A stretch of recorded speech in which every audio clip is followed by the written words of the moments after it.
နိုင်ငံခြားသားတွေနဲ့အင်္ဂလိပ်လိုပြောတဲ့အခါမှာသူတို့ရဲ့စကားလုံးတွေကိုလိုက်မိဖို့အတွက်ဒါကြောင့်သူတို့စကားပြောတာအယမ်းမြန်နေရတယ်။ကွာ listening ကောင်းမှုအတွက်ဆိုပြီးတော့ဗီဒီယိုတွေ podcast တွေကိုနားထောင်နေပြီမဲ့ listening ကမတိုးတက်လာဘူးဆိုလို့ရှိရင်ဒီကနေ့မှာတော့ listening skill ကိုပို့ပြီးတိုးတက်လာစေမယ့်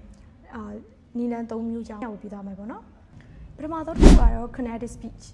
native speaker တွေကအင်္ဂလိပ်စကားလုံးတွေကိုတစ်လုံးချင်းစီခွဲပြီးမပြောဘူးပေါ့နော်သူတို့ကစကားလုံးတွေကိုဆက်ပြီးတော့အချိန်နဲ့ပြောတယ်ရှေ့စကားလုံးကကြီးတန်နဲ့ဆုံးပြီးတော့နောက်ကစကားလုံးကသရတန်နဲ့စရဲဆိုလို့ရှိရင်သူကတွဲပြီးတော့အချိန်နဲ့ပြောရပေါ့နော်ဥပမာနည်းနဲ့ဆိုလို့ရှိရင် hold on hold on ဒုတိယတစ်ခုအနေနဲ့ကတော့ intonation and word stress English က stress time language ဖြစ်တဲ့အတွက်ကြောင့်မလို့ဒီအတိတ်ပဲရှိရဲ့ content words တွေဖြစ်တဲ့ verb noun adjective တွေကိုပဲကြည်ကြဲနဲ့ရှင်းရှင်းလင်းလင်းပြောသွားပြီးရဲ့နောက်မှာဒီ structure words တွေဖြစ်တဲ့ pronoun တွေ preposition နဲ့ articles တွေကိုတော့အမြန်ပြောသားပါတော့။ I want to go to the market tomorrow ဒီမှာဆိုလို့ရှိရင် go နဲ့ market ကိုပဲ stress ဖြီးသွားတာမျိုးပေါ့နော်။ American English မှာတရတန်တစ်ခုကြားမှာတီတန်လေးရှိမယ်ဆိုလို့ရှိရင်အဲ့ဒီတီတန်ကမြန်ပြောတဲ့အခါမှာဆိုဒီတန်ဘက်ကိုသွားရပေါ့နော်။မှန်တယ်ဆိုလို့ရှိရင် water လို့မပြောဘဲနဲ့ water လို့အတန်ထွက်ရပါတယ်ပေါ့နော်။နောက်ဆုံးအချက်ကတော့ active versus passive learning okay ဒီနှစ်ခုကဘာလဲဆိုလို့ရှိရင်ကိုကအိမ်မှာတန်ရှင်းလောက်တာဖြစ်ဖြစ်အိမ်မကိစ္စတွေလုပ်နေနေ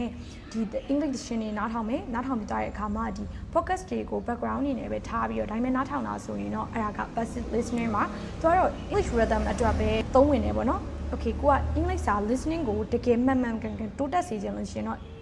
active listening ကိုအသုံးပြုပေါ့နော် okay active listening ကိုဘယ်လိုပို့ပြီးတော့ကောင်းမွန်လာအောင်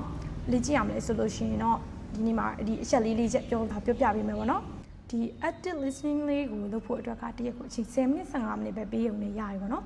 okay ပထမဆုံး step အနေနဲ့ကတော့ရှုံငုံပြီးနားထောင်ကြည့်ပေါ့နော် okay ကိုကဒီ10မိနစ်စာ2မိနစ်စာရှိရဲ့ video clip လေးကိုဖွင့်ပြီးတော့အကုန်ပြီးအောင်နားထောင်ကြည့်ပေါ့နော်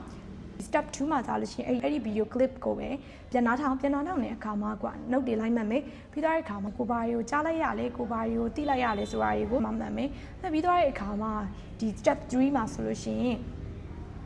subtitle ကိုဖွင့်ပြီးတော့ကိုမှတ်ထားတဲ့ဟာနဲ့သူပြောတဲ့ဟာနဲ့ကိုပြန်ပြီးတော့တိုက်ကြည့်ပေးပေါ့နော်တိုက်ကြည့်ပေးပြီးသွားတဲ့အခါမှာ okay ကိုကနားလည်သွားပြီဆိုတဲ့အခါမှာ step 4အနေနဲ့နောက်ဆုံးအနေနဲ့လိုက်ပြောကြည့်ပါ sharing method လို့လည်းခေါ်တာပေါ့နော်အဲ့ဒီ video clip ကိုပဲ subtitle လေးပိတ်မယ်ကိုယ့်ရဲ့နှုတ်စာကိုလည်းပိတ်ပြီးသွားတဲ့အခါမှာဒီသူပြောလိုက်တဲ့ဟာကိုနားထောင်ပြီးတော့လိုက်ပြောကြည့်ပေါ့နော်လိုက်ပြောကြည့်အဲ့လိုဆိုလို့ရှိရင်ဒီ active listening လေးကိုပို့ပြီးတော့တိုးတက်လာစေမယ်ပေါ့နော်ဒီမှာတော့ listening တိုးတက်ဖို့အတွက် tips and trick လေး sharing လုပ်ပြီးသားပါပေါ့နော် okay အားလုံးလည်းဘုဒ္ဓရမယ်လို့မျှော်လင့်ပါတယ် okay အားလုံးအတွက် next ပါ